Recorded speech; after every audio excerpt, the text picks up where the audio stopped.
தாவேக்காவை பொறுத்தளவுல நம்பர்ஸை வச்சு மக்களை ஏமாத்தக்கூடிய ஒரு வேலையை அவங்க டெஃபினட்டா பண்றாங்க.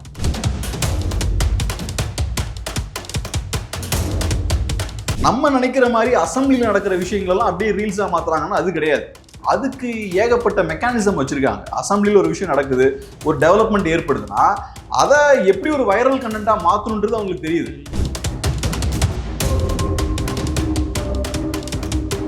ஒரு லட்சம் கோடி ரூபாவை கொண்டு வந்துட்டோம், இன்வெஸ்ட்மெண்ட்ஸை கொண்டு வந்துட்டோம், அதெல்லாம் ரொம்ப மிஸ்லீடிங்கான ஸ்டேட்மெண்ட்ஸ். இதெல்லாம் வெறும் MOUs தான்.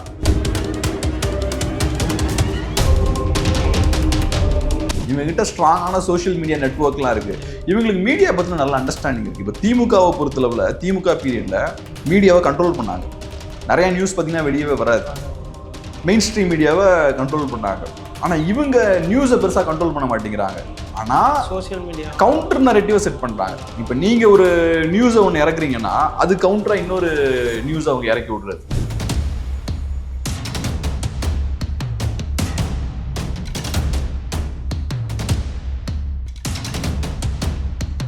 இன்னொன்று இந்த பரந்தூர் இஷ்யூ பற்றி பேசும்போது நீங்கள் 1.5 ட்ரில்லியன் எக்கானமின்ட்டு ஒரு இதை செட் பண்ணிட்டு நீங்கள் இப்படி வித்ட்ரா பண்ணுறீங்கன்னு சொல்லி விமர்சனம் பண்ணும்போது ஏர்போர்ட்டுக்கும் இதுக்கும் என்ன சம்மந்தம் அப்படின்னு சொல்லி இவங்க சைடில் ஒரு ஆர்குமெண்ட் வைக்கிறாங்க. அந்த விஷயத்த எப்படி இந்த 1.5 ட்ரில்லியனே அது ஒரு கிமிக் தாங்க. இப்ப நம்ம எக்கானமி சைஸ் என்ன 0.5 ட்ரில்லியன் தான். ஸோ திமுக 1 ட்ரில்லியன் சொன்னதே அம்பிஷியஸான நம்பர். ஆனா இவங்களை பொறுத்தளவுல திருப்பி 1 ட்ரில்லியன் சொல்ல முடியாது. அவங்க சொல்லியாச்சு. ஸோ இவங்களை பொறுத்தளவு திமுக 1னா நம்ம 1.5 திமுக 1000 ரூபானா நாங்க 2500 ரூபாம்போம். ஸோ அவங்க சொன்னதை விட பெரிய நம்பர் சொல்லணும். அதனால வீம்புக்கு 1.5 ட்ரில்லியன்றாங்க. அந்த 1.5 ட்ரில்லியன்ன்றதே ஒரு டம்மி நம்பர் தான். அப்ப இந்த நம்பர் கேம் நல்லா விளையாடுவாங்க அவங்க. இன்வெஸ்ட்மெண்ட்ஸ் எவ்வளவு வந்திருக்குன்னு கேட்டா 100 நாள்ல 1 லட்சம் கோடி ரூபாய். ஸோ அவங்களுக்கு அந்த 1 lakh crores நம்பர் வேணும். கரெக்டா பாத்தீங்கன்னா கலெக்ஷன் சொல்ற மாதிரி ஒரு பாயிண்ட். ஸோ கரெக்டா பாத்தீங்கன்னா ஏதோ 1.02 lakh crores என்னமோ கரெக்டா அந்த நம்பர் கொண்டு வரணும். இது வெறுமனே நம்பர் தான். இப்ப வரைக்கும் கீர்த்தனா அவர்கள் பேசும்போது நான் ஒரு பெரிய சாதனை பண்ணிட்டேன், வந்து 100 நாள்ல நாங்க 1 லட்சம் கோடி ரூபாவை கொண்டு வந்துட்டோம், இன்வெஸ்ட்மெண்ட்ஸை கொண்டு வந்துட்டோம், அதெல்லாம் ரொம்ப மிஸ்லீடிங்கான ஸ்டேட்மெண்ட்ஸ். இதெல்லாம் வெறும் MOUs தான். MOUs நீங்க சைன் பண்றதால அந்த 1 லட்சம் கோடி ரூபாவும் வந்துச்சு அர்த்தம் கிடையாது. பொதுவா MOUஸோட ஒர்த்தை வச்சு பார்க்கும்போது அதுல 15 to 30% தான் இன்வெஸ்ட்மெண்ட்ஸா மாறும். அதுவும் உடனடியா இன்வெஸ்ட்மெண்ட்ஸா வராது. லாங் டியூரேஷன் ஆஃப் டைம்ல ஸ்லோவா கொஞ்சம் கொஞ்சமா இன்வெஸ்ட்மெண்ட்ஸா வரும். ஸோ இவங்க ஏகப்பட்ட எக்ஸாஜரேஷன்ஸை பண்ணிட்டு இருக்காங்க. இப்ப அது ஒரு சைட்ல இருக்கட்டும். இப்ப நீங்க கேட்டது என்னன்னா பொருளாதார வளர்ச்சிக்கு பாதிப்பு ஏற்படுமா? கண்டிப்பா பாதிப்பு ஏற்படும். இன்வெஸ்டர்ஸ்க்கே ஒரு பயம் வருமா? வளர்ச்சி திட்டங்களெல்லாம் பேன் பண்ணக்கூடிய லெவல்ல தான் இருக்குன்னு நினைப்பாங்களா? இப்ப இங்க இருக்கக்கூடிய முக்கியமான இண்டஸ்ட்ரியல் அசோசியேஷன்ஸ்லாம் CII மாதிரியான அமைப்புகள்லாம் பெரிய பயத்துல இருக்காங்க. ஏன்னா இப்ப அவங்களுக்கு தெரியுது இது நம்ம பெரிய ஒரு இண்டஸ்ட்ரியல் எக்கானமியா இருந்தாலும் ப்ரொடக்ஷன்லாம் நல்லா ஸ்ட்ராங்கா இருந்தாலும் நமக்கு லாஜிஸ்டிக்ஸ்ல பிரச்சனை இருக்கு. அப்போ அவங்களுக்குலாம் அது பெரிய சிக்கல் தான். ஸோ அதனாலதான் அவங்க எல்லாம் அரசு மேல அழுத்தம் போடுறாங்க, சீக்கிரமா இந்த ப்ராஜெக்டை நடத்தி முடிங்கன்னு. ஏற்கனவே நம்ம ஸ்லோவா பண்ணிட்டு இருக்கோம். இதை இன்னும் சீக்கிரமா முன்னாடியே பண்ணிருந்துருக்கணும். நம்ம அதை பண்ணல. இதுக்கு முன்னாடி திமுக அதை வச்சு அரசியல் பண்ணாங்க, அதுக்கப்புறம் இப்ப தாவேக்கா அதை வச்சு அரசியல் பண்றாங்க, தள்ளி போய்கிட்டே இருக்கு. இப்ப பார்த்தோம்னா அதுக்கு ஒரு ஃபுல் ஸ்டாப் வச்சுட்டாங்க. புதுசா நாங்க எல்லாம் திரும்ப ஃபர்ஸ்ட்ல இருந்து ஆரம்பிக்க போறோம். ஆமா, எல்லா கோட்டையும் அழிச்சிட்டு ஃபர்ஸ்ட்ல இருந்து ஆரம்பிக்க போறோம்ன்றாங்க. இப்ப இவங்க எல்லாத்துக்கும் என்னடா இது, சீக்கிரம் வந்துடும் நினைச்சிட்டு இருந்தோம், இன்னும் தள்ளி போகுது. இனி திருப்பி ஒரு நல்ல ஒரு லொகேஷன் ஐடென்டிஃபை பண்ணி அதுக்கப்புறம் ஸ்லோவா ஸ்டார்டிங்ல இருந்து கொஞ்சம் கொஞ்சமா ஒவ்வொரு காய்களையா நகர்த்தி டைம் ரொம்ப ஆகும். இதெல்லாம் ரொம்ப டக்குன்னு நடக்கிற விஷயங்கள் கிடையாது. ஓகே, அடுத்து எந்த இடத்துல பண்ண போறோம் அப்படிங்கிற கிளாரிட்டியும் இல்லை. ஆல்ரெடி அக்யூசியேஷன் பண்ண லேண்டை என்ன பண்ண போறோங்கிற கிளாரிட்டி கூட இல்லாம இந்த விஷயத்த பண்ணியிருக்கிறாங்க. ஒருவேளை இதை கோர்ட்டுக்கெல்லாம் போனா அது எதுவும் கவர்மெண்ட்டுக்கு செட்பேக் ஆக வாய்ப்பு இருக்கா? எப்படி பாக்குறீங்க? எனக்கு லீகலா என்னென்ன சிக்கல்கள் இருக்குன்னு எனக்கு தெரியல. ஆனா ஒரு விஷயம் என்னன்னா, லேண்ட் அக்விசேஷன்லாம் நடக்கும்போது நீங்க ஒரு ப்ராஜெக்ட்டுக்கு லேண்டை அக்வயர் பண்ணிட்டு வேற ஒரு ப்ராஜெக்ட்லாம் யூஸ் பண்ண முடியாது. அதுக்கெல்லாம் நிறைய கண்டிஷன்ஸ்லாம் இருக்கு. ஸோ என்ன பண்ண போறாங்கன்றது நமக்கு தெரியல. ஆனா இதுல முக்கியமான சிக்கல் என்னன்னா, வாகனங்கள் நம்ம சிட்டில 3 மடங்கு இன்க்ரீஸ் ஆகுதுன்னு வச்சுப்போம். அப்ப ரோட்ஸும் 3 மடங்கு இன்க்ரீஸ் ஆகும். ரோட்ஸ் 3 மடங்கு இன்க்ரீஸ் ஆகாம வாகனங்கள் மட்டும் 3 மடங்கு இன்க்ரீஸ் ஆகுதுன்னா வாகனங்கள் ரோட்ல போக முடியாது. அதே மாதிரி நீங்க 1.5 ட்ரில்லியன் எக்கானமியா தமிழ்நாட்டை மாத்த போறோம்னு சொல்றீங்க. அப்ப 3 மடங்கு தமிழ்நாடு வளரணும். தமிழ்நாடு 3 மடங்கு அதிகமா வளருதுன்னா லாஜிஸ்டிக்ஸும் அதுக்கேற்ற மாதிரி எக்ஸ்பேண்ட் ஆகும். இப்ப சிக்கல் என்னன்னா, நீங்க பரந்தூருக்கு இப்ப ஃபுல் ஸ்டாப் வச்சாச்சு. நெக்ஸ்ட் 5 இயர்ஸ்க்கு அப்ப பெரிய மாற்றங்கள் இருக்க போறது கிடையாது. இருக்கிற இன்ஃப்ராஸ்ட்ரக்சரை வச்சுதான் நம்ம மேனேஜ் பண்ணணும் நெக்ஸ்ட் ஒரு 5-6 இயர்ஸ்க்கு. அப்ப ப்ரொடக்ஷன் இன்க்ரீஸ் ஆகும். நீங்க சொல்றீங்களா நாங்க பெருசா தொழில்துறையா வளர்க்க போறோம்னு. ப்ரொடக்ஷன் இன்க்ரீஸ் ஆகும், மேனுஃபேக்சரிங் இன்க்ரீஸ் ஆகும். ஆனா நீங்க லாஜிஸ்டிக்ஸ் என்ன பண்ண போறீங்க அப்படின்ற அவங்க சென்னை ஏர்போர்ட் எக்ஸ்பேண்டுங்கிறது வந்து பிராக்டிக்கலா ரிசல்ட் தர வாய்ப்பு இருக்கா? டிஎம்கே ஏன் இதை பண்ணல அப்படின்ட்டு கூட கீர்த்தனா அவர்கள் ஹார்ஸா கொஸ்டினாவே பண்றாங்க. அங்க சிட்டிக்கு நடுவில் இருக்கு, பெருசா ஸ்பேஸ் இல்லைல்ல அங்க. இவங்க சொல்றாங்க புது டெர்மினல் நாங்க கொண்டு வந்துடும் சொல்றாங்க. ஆனா எனக்கு அது தெரியல எந்த அளவுக்கு அது சாத்தியம்னு தெரியல. ஏன்னா புது ரன்வே எல்லாம் அங்க பில் பண்றதுக்கான ஸ்பேஸ்லாம் அங்க ரொம்ப கம்மி. ஆனா இவங்களை பொறுத்தளவுல 5th டெர்மினல் நாங்க கொண்டு வர போறோம்ன்றாங்க. எந்த அளவுக்கு பிராக்டிகல்னு தெரியல. சோ இதுக்கு சாக்கு போக்கு அதை சொல்றாங்க. ஆனா இன் எனி கேஸ் நமக்கு ஒரு புது ஏர்போர்ட் 100% தேவை. விஷயம் என்னன்னா, ஒண்ணு அது கரெக்டான இடத்துல அமைஞ்சிருக்கணும். கரெக்டா எங்க இருந்தா இண்டஸ்ட்ரீஸுக்குலாம் ரொம்ப யூஸ்ஃபுல்லா இருக்குமோ அந்த மாதிரி ஸ்ட்ராட்டஜிக்கலா கரெக்டான இடத்துல அது அமையணும். ரெண்டாவது மக்களுக்கும் முடிஞ்ச அளவு கம்மியா பாதிப்பை ஏற்படுத்தணும். அதுதான் இப்ப கன்சர்ன். டிஎம்கே எம்எல்ஏ ஆஸ்டின் வந்து ஒரு டேட்டாவோட ஒரு விஷயத்த சொன்னாரு. அதாவது இப்போ நம்ம கூட சேர்ந்து எலெக்ஷன் நடந்த ஸ்டேட்ஸோட இன்வெஸ்ட்மெண்ட் க்ரோத்லாம் வந்து ஹையாக இருக்குது, நமக்கு வந்து மைனஸில் போகுது அப்படிங்கிற மாதிரி ஒரு விஷயம் சொல்லும்போது, அது கீர்த்தனா நீங்கள் சொல்கிற டேட்டாஸ்லாம் தப்பு, இது வந்து காசு கொடுத்தா வரக்கூடிய ஒரு பத்திரிகையிலேருந்து நீங்கள் டேட்டாவை சொல்கிறீங்க அப்படின்ட்டு மறுப்பு சொன்னாங்க. ஆனால் எவ்வளோ க்ரோத் ஆகிருக்கும் அப்படிங்கிறத அவங்க எந்த டேட்டாவுமே சொல்ல. அவங்க அது போக நாங்கள் 3 மாதத்தில் 1 லட்சம் கோடி இன்வெஸ்ட்மெண்ட் கொண்டு வந்துட்டோன்னு ஒரு அதீத கான்ஃபிடென்ட்லேயே பேசுகிறாங்க. ஆல்ரெடி வீடு கட்டி முடிச்ச ரேஞ்சுக்கே பேசுகிறாங்க. உண்மையிலே தொழில்துறை வீக் ஆகிட்டு போதா? அதை பற்றி இல்லை, இப்போ நமக்கு இப்போ உடனே சொல்ல முடியாது. இதெல்லாம் எவ்வளவு இன்வெஸ்ட்மெண்ட்ஸாக மாறுது. ஒரு 1-2 இயர்ஸ் ஆனால் நமக்கு தெரியும்.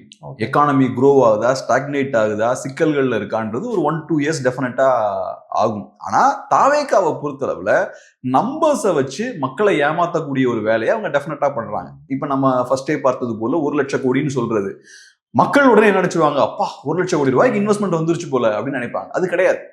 இது வெறும் MOUs மட்டும் சைன் பண்ணிருக்காங்க. இன்ஃபேக்ட் நீங்க மக்களுக்கு இதை புரிய வைக்கணும். அப்புறம் இதுல இருக்கக்கூடிய சிக்கல்கள் என்னன்னா, கம்பெனிஸும் என்ன பண்ணுவாங்கன்னா அதிகமா தான் சொல்லுவாங்க நம்பரை. ஏன்னா கவர்மெண்ட்டை குஷிப்படுத்தணும்னா நம்பரை வந்து அவங்களும் எக்ஸாஜரேட் பண்ணி அவங்களும் பெருசா தான் சொல்லுவாங்க. ஏன்னா கவர்மெண்டோட சப்போர்ட் ஃபியூச்சர்ல தேவை. ஸோ அதுக்கேற்ற மாதிரியான நம்பர்ஸ் அவங்களும் சொல்லுவாங்க. அப்புறம் இந்த ஒரு 5000 கோடி ரூபாய் நாங்க இன்வெஸ்ட் பண்றோம்னு சொல்றாங்கன்னா அது உடனடியா ஒரு வருஷத்துல வராது. அவங்க ஒரு நெக்ஸ்ட் 10 இயர்ஸுக்கு அந்த ஆஃபீஸோட வாடகை, எம்ப்ளாயீஸோட சேலரி எல்லாத்தையும் சேர்த்து தான் அவங்க 5000 கோடி ரூபான்னு சொல்லுவாங்க. ஸோ அதனால இவங்க நினைக்கிற மாதிரி டக்குன்னு உடனே இன்வெஸ்ட்மெண்ட்ஸா எல்லாமே வந்து சேர்ந்துறாரு. ரெண்டாவது முக்கியமான விஷயம் என்னன்னா, இங்கேயும் பார்த்தோம்னா இவரு மரியமும் அதே வேலையை பண்றாரு. அவரும் பார்த்தோம்னா 15000 கோடி ரூபா வந்துருச்சுன்னாரு. 15000 கோடி ரூபா ட்ரெஷரிக்குள்ள வந்துருச்சுன்னாரு. அது எவ்வளவு மிஸ்லீடிங்கான ஒரு ஸ்டேட்மெண்ட். நீங்க என்ன சொல்றீங்க, நிறைய லீக்கேஜஸ்லாம் இருக்கு, அதெல்லாம் நாங்க ஸ்டாப் பண்ணிடுவோம், ஸ்டாப் பண்ணா எக்ஸ்ட்ரா 15,000 crores வரும்னு நீங்க பட்ஜெட்ல மென்ஷன் பண்ணிருக்கீங்க. அது எய்ம் தான். ஆமா, அது ஏம், உங்களோட எக்ஸ்பெக்டேஷன் அது. அதுக்கப்புறம் அசம்பிளில பேசும்போது என்ன சொல்றீங்க, 15000 கோடி ரூபாய் ட்ரெஷரிக்குள்ள வந்துருச்சு அப்படின்றீங்க. அப்புறம் அடுத்த நாள் இபிஎஸும் கேட்கிறாரு, தங்கம் தென்னரசும் கேட்கிறாரு. கேட்கும் போது இல்ல எல்லாம் புரியுது, எல்லாம் வந்துட்டு இருக்கு அப்படின்றீங்க. அடிச்சு விடுறாங்களா அசம்பிளில பேசுறோங்கிற. ஆனா இப்ப இந்த 15000 கோடி ரூபாய் நாங்க வந்து 100 நாள்ல ட்ரெஷரிக்குள்ள கொண்டு வந்துட்டோம்னு சொல்லும் போது அங்க இருக்கிற எம்எல்ஏஸ் எல்லாம் கை தட்டுறாங்க. அதுக்கப்புறம் அதுவும் பார்த்தா ரீல்ஸ் ஆகப்படுது. சோ நீங்க தவறான ஒரு இன்ஃபர்மேஷன் ஒரு பொய், அந்த பொய்யை வந்து ஈஸியா ஸ்ப்ரெட் பண்ணிட்டீங்க. ஸ்ப்ரெட் பண்ணிட்டதுக்கு அப்புறம் என்ன பண்றீங்க, அடுத்த நாள் ரிவர்ஸ் போறீங்க. ரிவர்ஸ் போனது ஸ்ப்ரெட் ஆகாது. அதான் இங்க சிக்கல். அதான் டிஎம்கே எம்எல்ஏஸ் ஈவன் உதயநிதி கூட அந்த விஷயத்த அட்ரஸ் பண்ணாரு. நீங்க ஏதோ ஒரு விஷயத்த போற போக்குல பேசுறீங்க, அது அவை குறிப்புல இருந்து நீக்கிறோம்னு நீங்க சொல்லிடுறீங்க.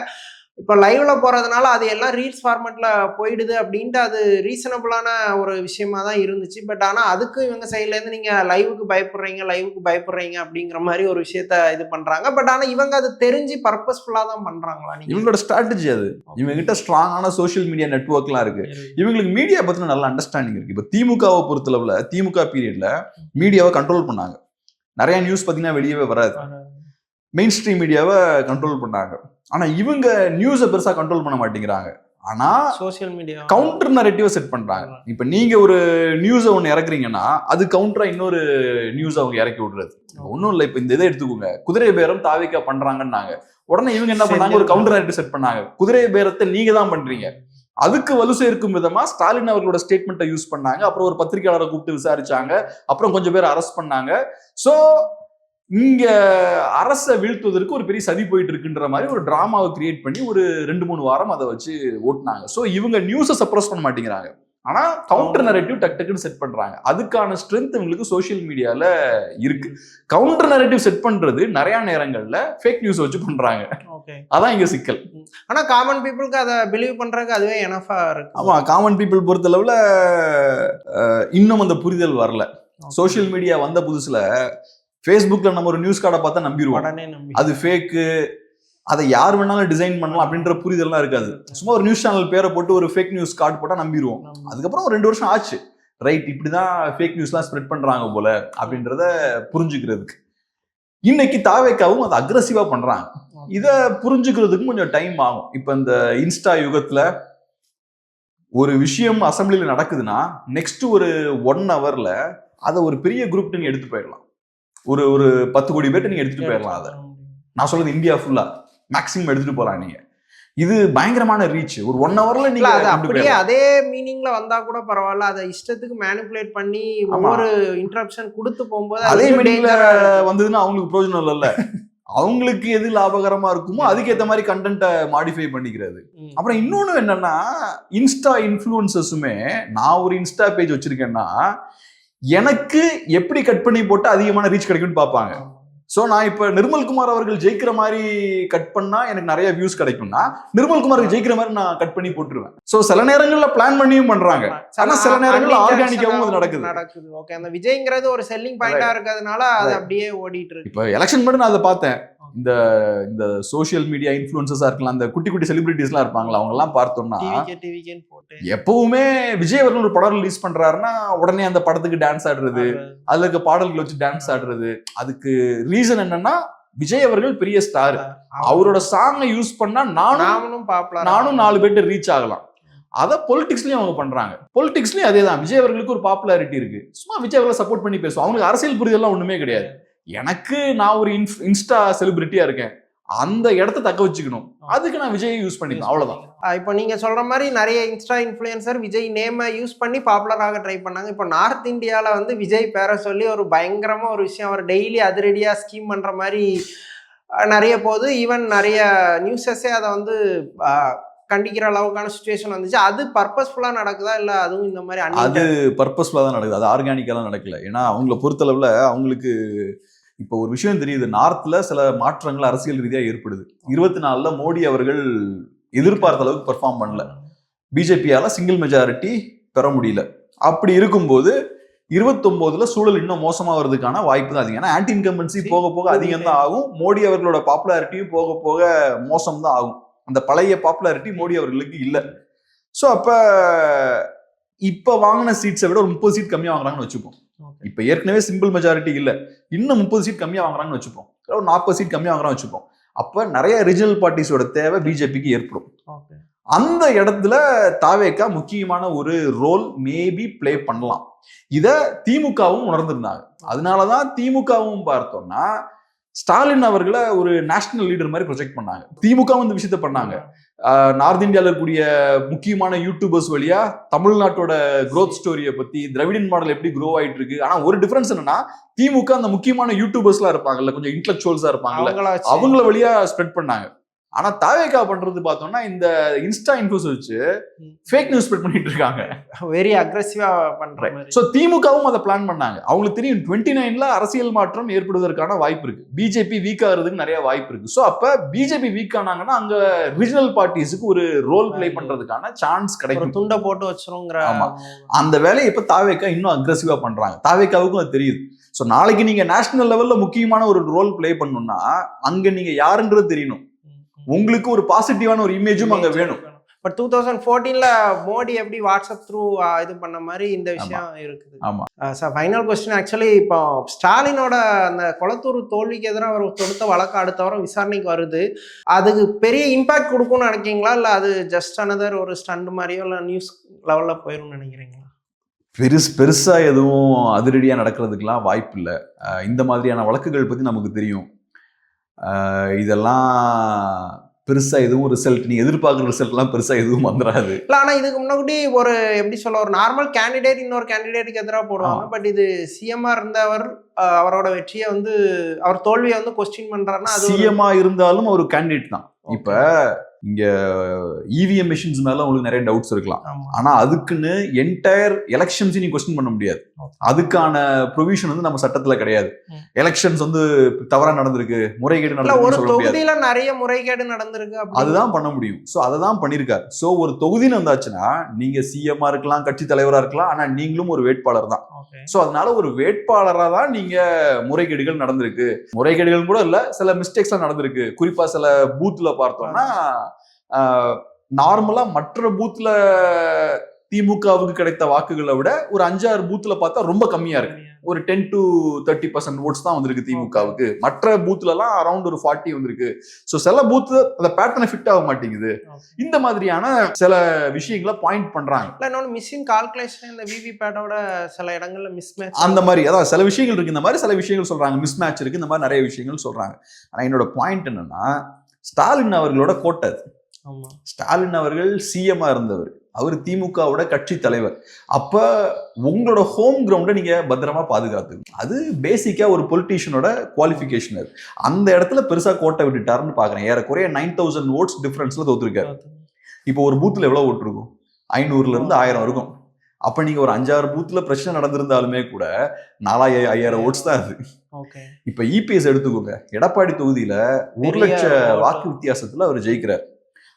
அது மட்டும் இல்லாம எலெக்ஷனுக்கு முன்னாடி தாவேகா வேட்பாளரை ஃபீல்ட்ல இருந்து காணாம போகிறார். அவர் டாமினேட் பண்ணியிருக்காரு. ஆமா. அப்புறம் தாவேகாரங்க என்ன பண்றாங்க, ஒரு இண்டிபெண்டன்ட் கேண்டிடேட்டை பேக் பண்றாங்க. அவருக்கும் இவருக்குமான வித்தியாசம் பார்த்தா ஏறக்குறைய 1 lakh ஓட்ஸ். ஸோ அப்ப இபிஎஸ் அவர்கள் தெளிவா இருக்காரு, ஏன் ஓட்டை டச் பண்ணக்கூடிய எந்த விஷயமா இருந்தாலும் அலோவ் பண்ண மாட்டேன். இபிஎஸ்க்கு தெரியும் தாவேகா வேட்பாளரை நம்ம ஒன்னும் பண்ணாம இருந்தாலும் ஒன்னும் பெருசா ஒன்னும் எடுத்துருக்க மாட்டாரு. மேபி எக்ஸ்ட்ரா ஒரு 20,000 ஓட் வாங்கியிருப்பாரு. ஆனா என்னோட அந்த டாமினேஷனை நான் காட்டணும். 1 lakh ஓட்ஸ் தம்பிங் மெஜாரிட்டியில நான் ஜெயிக்கணும், இது என் கோட்டை. அதான் அவர் எஸ்டாப்ளிஷ் பண்றாரு. ஸ்டாலின் அவர்களை பொறுத்தளவில் அந்த மாதிரியான கனெக்ஷன் அவருக்கு கொளத்தூர் தொகுதியில இல்ல. எடப்பாடி ஆரம்பிச்சதே அங்க இருந்துதான்.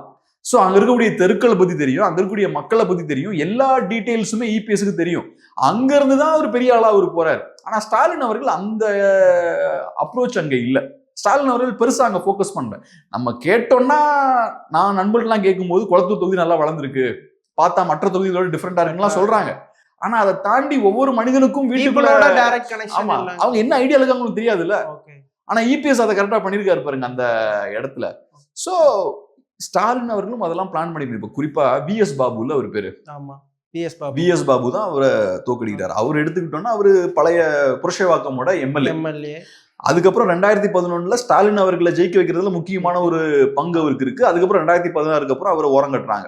அதுக்கப்புறம் அவரு போய் அதிமுகல போய் சேர்றாரு, அப்புறம் தாவேகால போய் சேர்றாரு.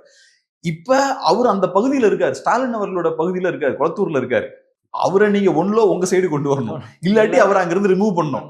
இபிஎஸ் அதை பண்ணிட்டாருல, அப்ப அவரை நீங்க இவ்வளவு நாளா அந்த சைட்லயே ஆபரேட் ஆக விட்டுருக்க கூடாது இல்ல. நீ உங்களை எதிராக திரும்பிட்டாரு.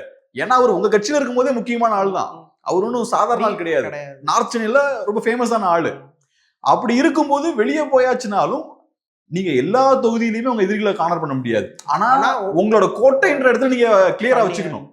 இப்ப இபிஎஸ் பாருங்க, கோயம்புத்தூர் கொங்குன்னு வரும்போது எவ்வளவு கேர்ஃபுல்லா இருக்காரு. அண்ணாமலை அங்க இருந்து ஓரம் கட்டினாரு. சோ அதனாலதான் பிஜேபிக்கு செக் வச்சாராங்க.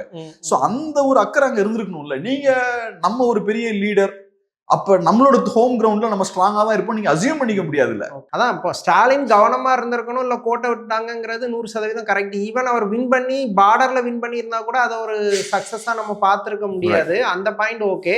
பட் ஆனா இப்போ ஸ்டாலின் பாய் வழக்கு தொடுக்கிறாருன்னா டெக்னிக்கலா ஏதோ ஒரு வேல்யூவான பாயிண்ட் இல்லாம அவங்க அந்த டிசிஷன் எடுப்பாங்களா? அது சப்போஸ் அது நெகட்டிவா வருதுன்னா இன்னொரு பெரிய செட்பேக் தான். எனக்கு என்னமோ இது வந்து ஒரு திமுக தொண்டர்களுக்கு ஒரு செய்தி, நம்ம நல்லா தான் பெர்ஃபார்ம் பண்ணிருக்கோம், தோத்ததுக்கான காரணம் நம்ம கிடையாது, இங்க நிறைய முறைகேடுகள் நடந்திருக்கு. அப்பாவை காணுங்கிற ஒரு கவுண்டர்லாம் வந்தா ஒரு பதில் கவுண்டரா இதை. ஆமா. சோ அப்புறம் இன்னொன்னு முக்கியமான எப்படி பாக்குறேன்னா, நல்லா யோசிச்சு பாருங்க, 5 வருஷமா ஸ்டாலின் அவர்கள் தான் தமிழ்நாடு பொலிட்டிக்ஸை டாமினேட் பண்ணிருக்காரு. ஸ்டாலின் அவர்களை சுத்தி தான் எல்லா அரசியலுமே நடந்துட்டு இருந்தது தமிழ்நாட்டுல. ஸ்டாலின் வர்சஸ் அதர்ஸ் அதுலாம் சொல்லிட்டு இருந்தாங்க. இந்த 100 நாளா ஸ்டாலின் அவர்கள் லைம்லைட்லயே இல்ல. அவர் கட்சி தலைவரா இருக்கலாம், ஆனா அசெம்பிளில அவர் இல்ல, அவரை பத்தின விவாதங்களும் நடக்கல. அதுவும் தாவேக்கா மீடியால அக்ரெசிவா ஒர்க் பண்ணிட்டு இருக்காங்க. ஸோ அப்ப புது புது நரேட்டிவ், புது புது கான்ட்ரவர்சிஸ், புது புது சென்சேஷன் கிரியேட் ஆயிட்டு இருக்கு. இதுல ஸ்டாலின் அவர்கள் எங்கேயுமே காணும். அப்ப ஸ்டாலின் அவர்கள் தன்னோட இருப்பை தக்க வச்சுக்கிறதுக்கும் இது தேவை. ரெண்டாவது, திமுக தொண்டர்கள்கிட்ட ஒரு செய்தி இது, இல்ல நம்ம நல்லாதான் பெர்ஃபார்ம் பண்ணிருக்கோம், இங்க ஏதோ சிக்கல் இருக்கு, அதனாலதான் நம்ம தோத்துருக்கோம். ஏன்னா திமுகவை பொறுத்தளவுல இந்த தேர்தல் ஜெயிச்சதுக்கு அப்புறம் திமுக ஆதரவாளர்கள் நிறைய பேரு இவிஎம் குளறுபடி நடந்திருக்கு, பாஜக தான் ஏதோ ஒரு திருமுள்ளு பண்ணி திமுகவை தோக்கடிச்சிட்டாங்க, தாவேக்காவை அவங்க தான் ஜெயிக்க வச்சிட்டாங்கன்னு சொல்றாங்க. இது உண்மை பொய்ன்னு தான் நான் போல, எனக்கு அதுல நம்பிக்கை இல்லை. பட் எனிவே, அப்ப இந்த மாதிரியான விஷயங்கள் பண்ணும்போது அதுக்கும் அது வலு சேர்க்கும். ஸோ திமுக தொண்டர்களை மோட்டிவேட் பண்றதுக்கும் கொஞ்சம் இது யூஸ்ஃபுல்லா இருக்கும். அதை தாண்டி எனக்கு லீகலா பெரிய ரிலீஃப்லாம் எதுவும் கிடைக்க போறது கிடையாது. இந்த மாதிரியான வழக்குகள்ல ஜெயிச்சு நீங்க எதிர்பார்க்கிற விஷயம்லாம் நடக்கிறது ரொம்ப ரொம்ப கஷ்டம். அதை கடந்து இதுல எந்த வித பொலிட்டிக்கல் சிக்னிஃபிகன்ஸும் கிடையாது. பொலிட்டிக்கலா மேபி சில சிக்னிஃபிகன்ஸ் இருக்கலாம் திமுகவுக்கு, ஆனா லீகலா உங்களுக்கு பெரிய ரிலீஃப்லாம் கிடைக்காது. ஓகே சார், தமிழ்நாடு அரசியல் குறித்து பல விஷயங்களை விரிவாக பேசுனீங்க, ரொம்ப நன்றி.